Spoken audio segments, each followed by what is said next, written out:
What's crack like? It's your boy GROSS-MATOS. Just in case you did not know so, and today I bring you not a too early, but a just early enough 2020 NFL mock draft.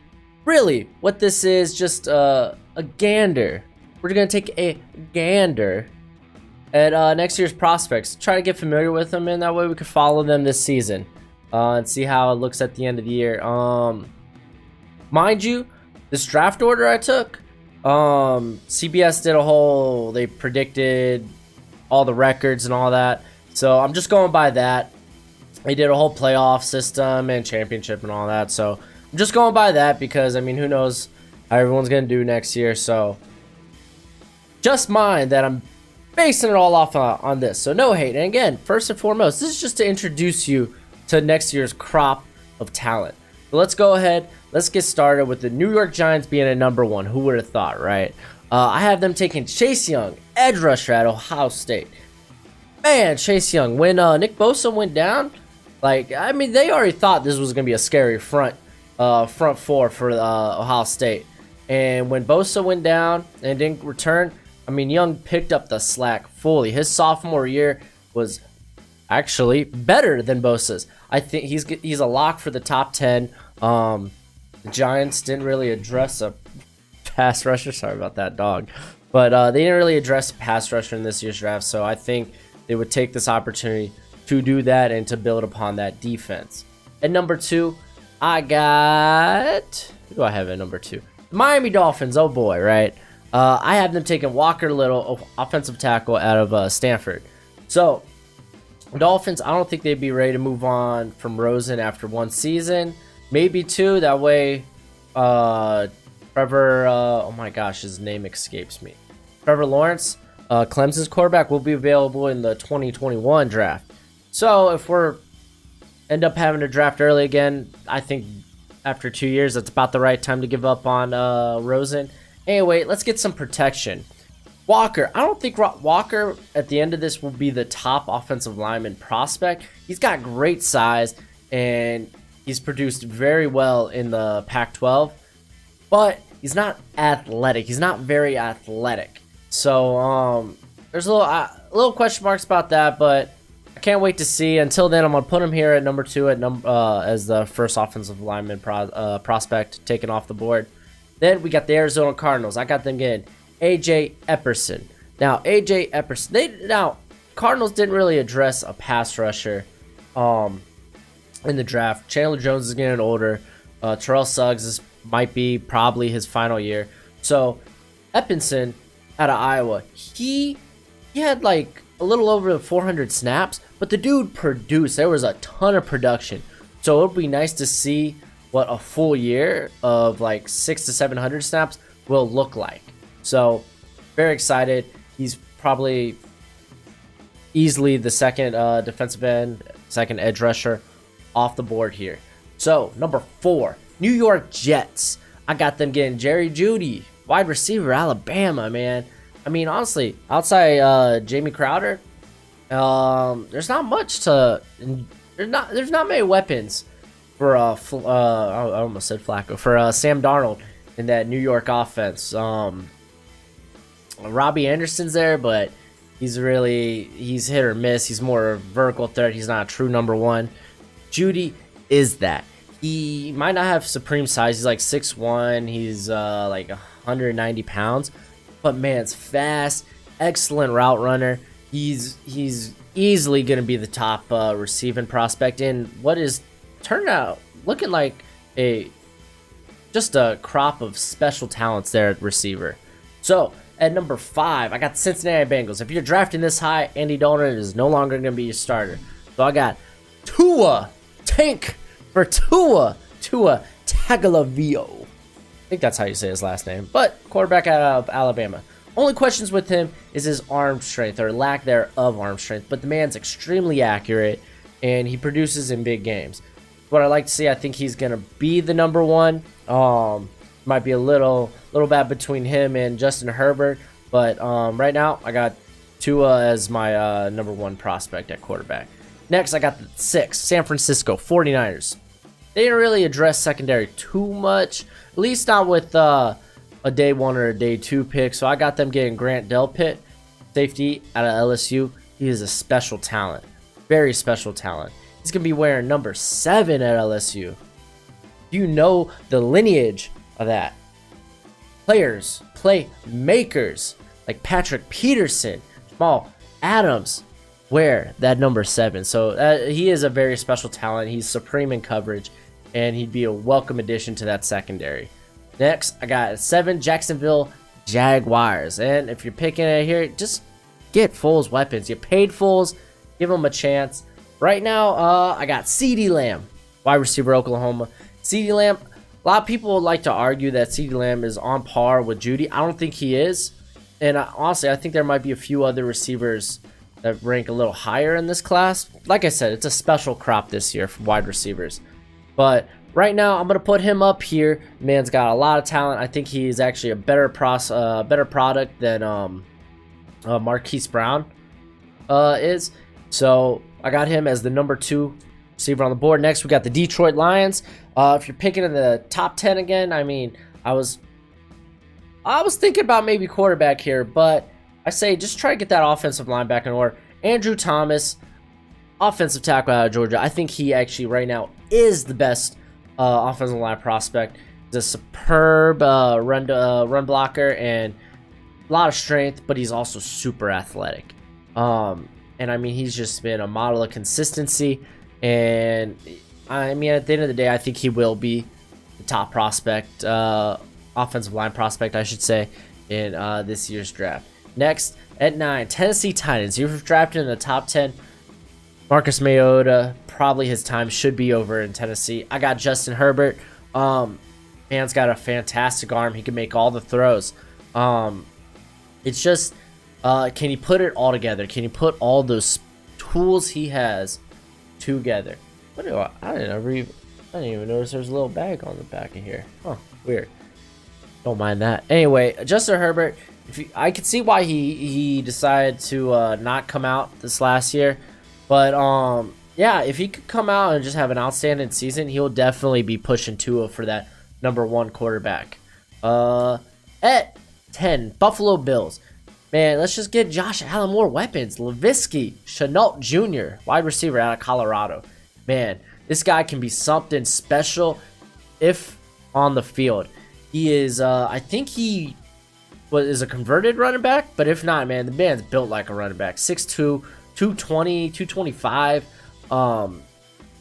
He's gonna be he can break tackles easily. I mean, he's gonna be ideal for those screen plays. The man's got tremendous speed. He graded out as the top receiver through the first 6 or 7 weeks of the season before he got banged up. If he could stay healthy and just continue to produce like he did last year, then yeah, we're talking this guy could be a top 10, top 15 type talent. Next, at number 11, the Las Vegas Raiders. That's right, we're in Las Vegas now, and I say you're drafting this high because this is their pick, not the Bears pick that they picked up from that Khalil Mack trade.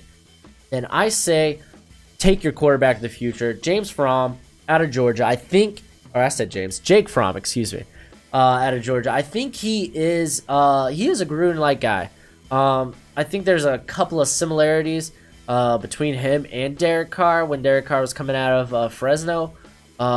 Big knock on Fromm right now is he can't really be the spark plug of an offense. From right now, he seems more like a game manager. And if he could kind of knock that tag, we can definitely see him in that discussion of top quarterback drafted. But until then, I got him at 11, still pretty high. Next, Carolina Panthers. I say go secondary because honestly, outside of the AJ Epperson and Chase Young, the edge talent kind of falls off. The defensive line prospects this year are a lot thinner than it was last year. So I got Bryce Hall out of Virginia. Plus, they got Brian Burns anyway in this past year's draft. Just getting some more secondary help. And honestly, if Bryce Hall came out this past year, he could have been. He probably would have been the best quarterback, or at least the highest drafted quarterback. He could have been in top 15. I don't really know why he can't decide to come back to Virginia. I mean, he was eligible last year. He had a near perfect year.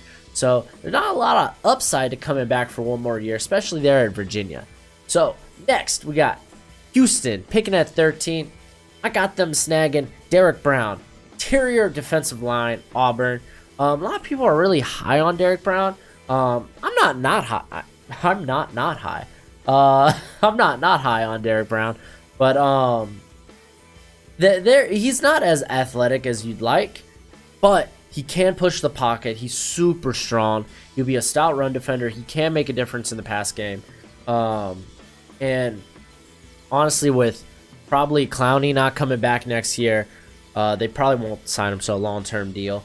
And then JJ Watt's aging. He's had injury history though over the last few years. You need to start getting those next guys to kind of come in and step up. Like I said, the edge class is kind of not weak, but there's definitely a drop off after those first two prospects. So go ahead and get the best interior, or get the best D-line prospect, and that would be right now Derrick Brown. At next, 14, Washington Redskins. I think they continue to build that offense. Trey Smith, offensive tackle out of Tennessee. Was it Morgan? No, or is it Morgan Moses? I think it's Morgan Moses. I might be getting that wrong. He's kind of declined over the last few years. Trent Williams is getting older. You are going to need to bring in guys that could eventually step up. Trey Smith, he can be a top 10. He could push. He can push for that top offensive line, I guess, tag. But he can definitely push for that. But it's just right now, health is a concern. He had blood clots in his lungs. Cost him miss the last 5 games, I think. 5 games of the last year. So if he could come back healthy and play, like, I mean, the man, he's versatile. He started at guard, and he was rated as one of the top guards a couple of years ago. So he's got that versatility to play all over the offensive line. But again, health. We'll see. We'll see what this season holds. At 15, I got the Denver Broncos. The secondary, man. The secondary ain't looking too hot anymore. Trevor Diggs, quarterback out of Alabama. Now, Trevor Diggs was having, or Trevon, excuse me. Trevon Diggs was having a great 2018, but then he got hurt. He had like an ankle injury or something, caused him to miss the rest of the season. But he's very versatile. He could definitely find himself. He's definitely going to be, I believe, a first-round talent. And that secondary in Denver, man, it's just rough. I mean, Kareem Jackson's not going to come in there and do much of anything. I don't know how much longer Chris Harris is going to be on the squad. So they need a revamp in there. Anyway, they're playing him in the slot, so that gives him a lot of versatility.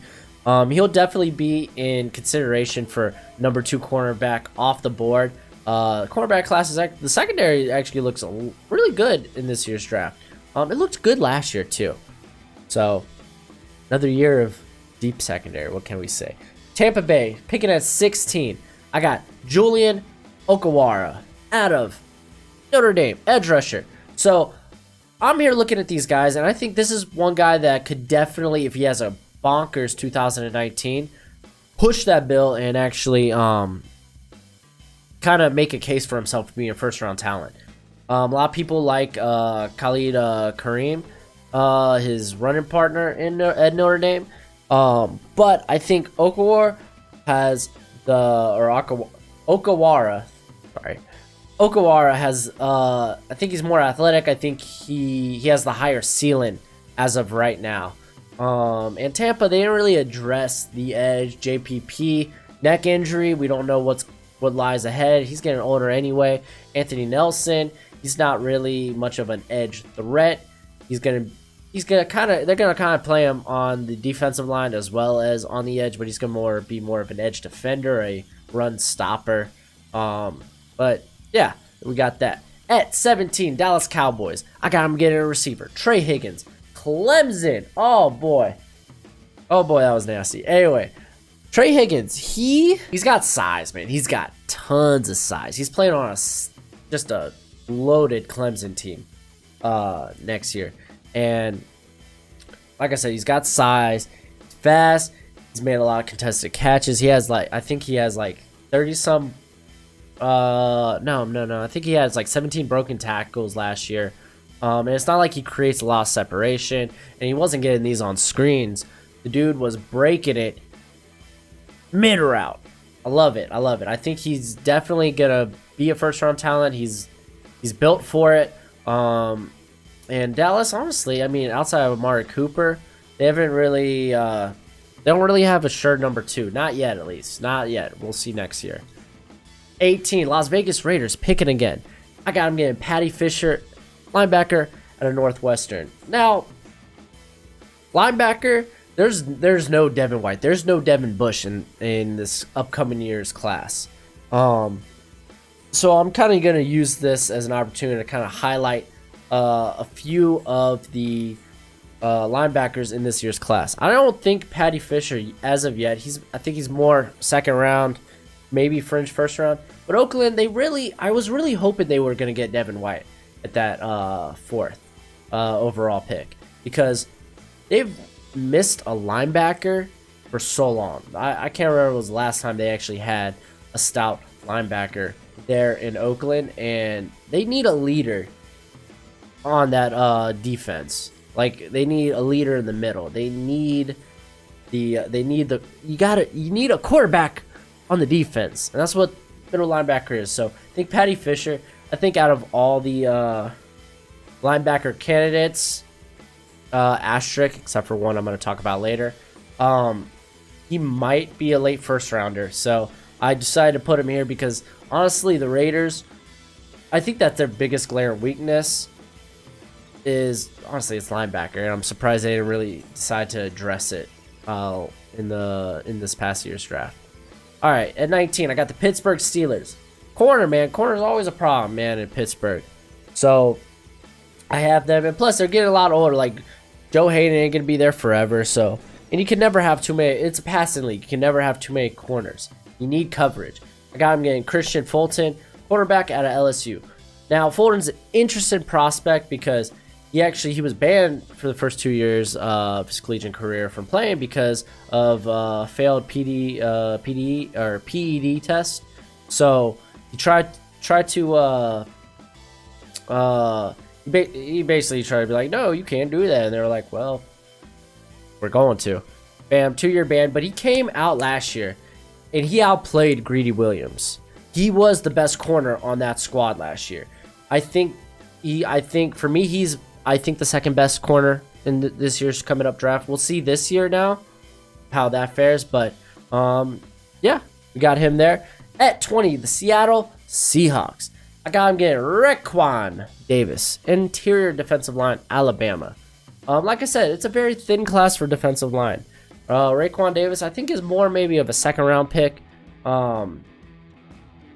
He can play nose, honestly, for both a 3-4 and a 4-3. And it's going to be nice because now he's not going to be in that rotation they have at Alabama. I mean, last year they had Buggs and Williams that kind of hogged a lot of the limelight. Now it's like, you are the leader of this defensive line. Go. So, depending on what we see from him there, we'll see if he's first or second round material. I mean, I don't see him falling into the 3rd or day 3, let alone. And Baltimore Ravens at 21. I got him getting YETUR GROSS-MATOS, edge out of Penn State. I honestly should have put edge defender here because the man's super fast, super athletic. He's made strides in pass rushing, but like, he's a very versatile prospect. He kind of fits that Baltimore mold. I think he would be great in Baltimore.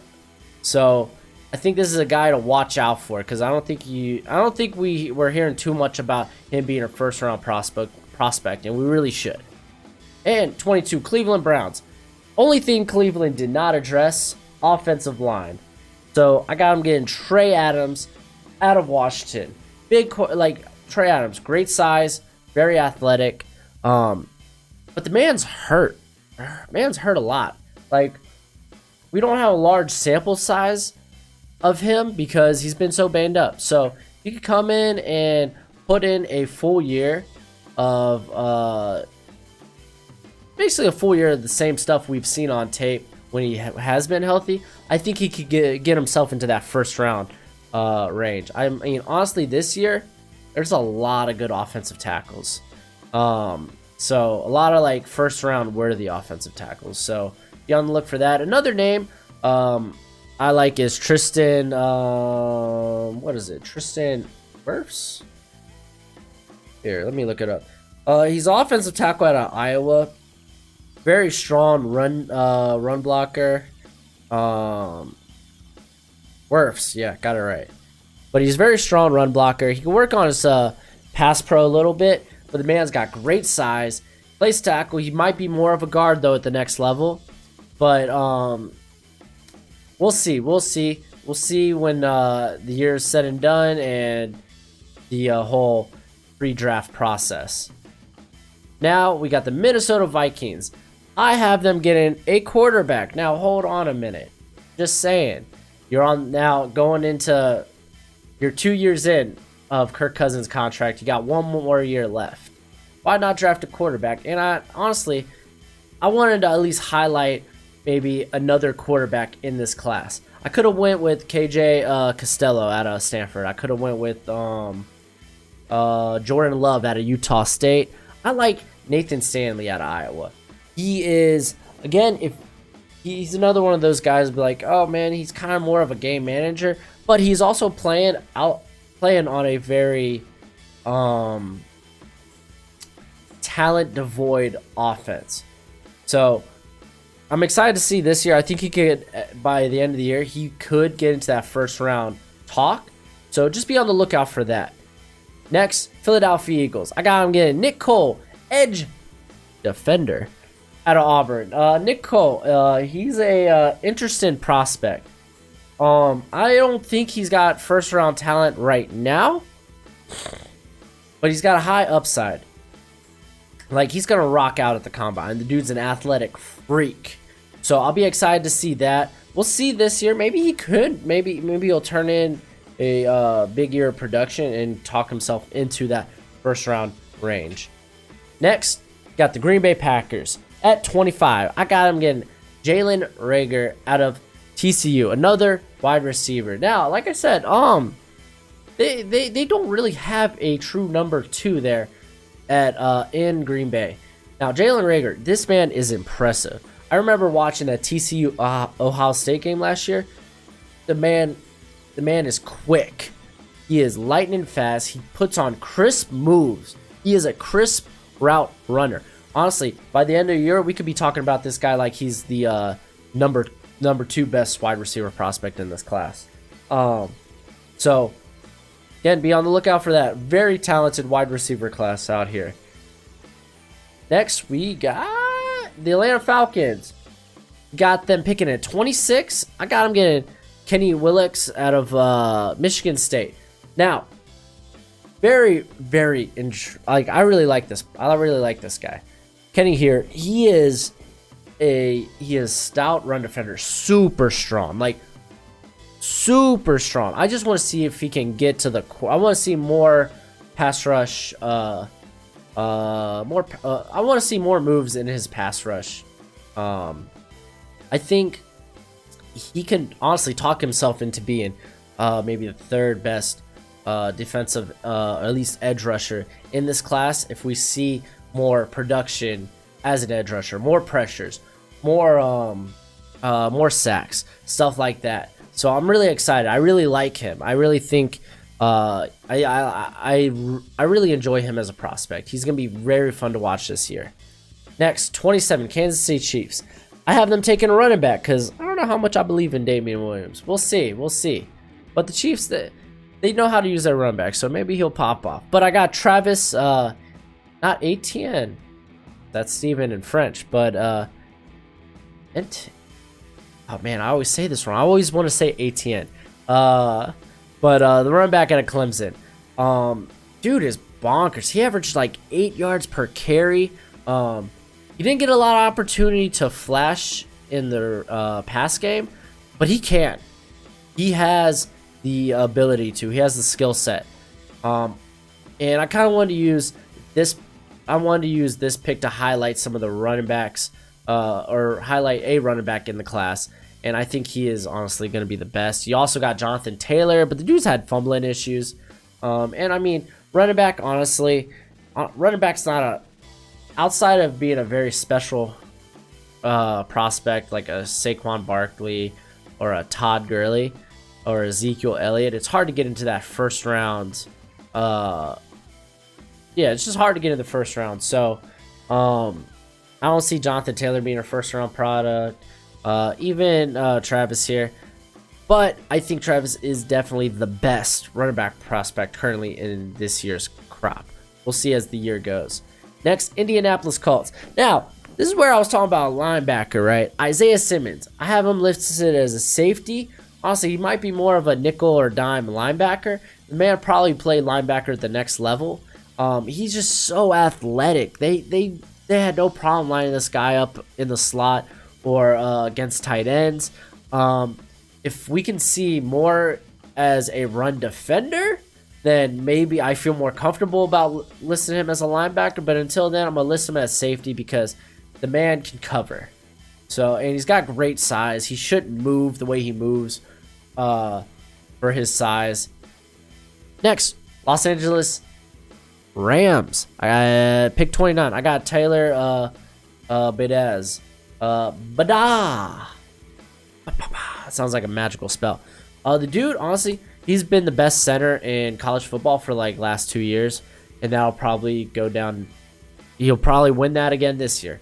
Honestly, if he went out last year, he had a good argument about being the first center taken in the draft. The guy's just special. The guy is a leader, and honestly, I don't see him falling out of the first round. Next, at 30, we've got the New England Patriots. I'm gonna have tough with this name. I'm just gonna admit it right now. I'm not gonna pronounce this right. Albert. Okay, we been see, I suck at it. Well, what a great last name. That's awesome. Anyway, tight end in Missouri. I don't think we have a first round type of tight end in this class yet.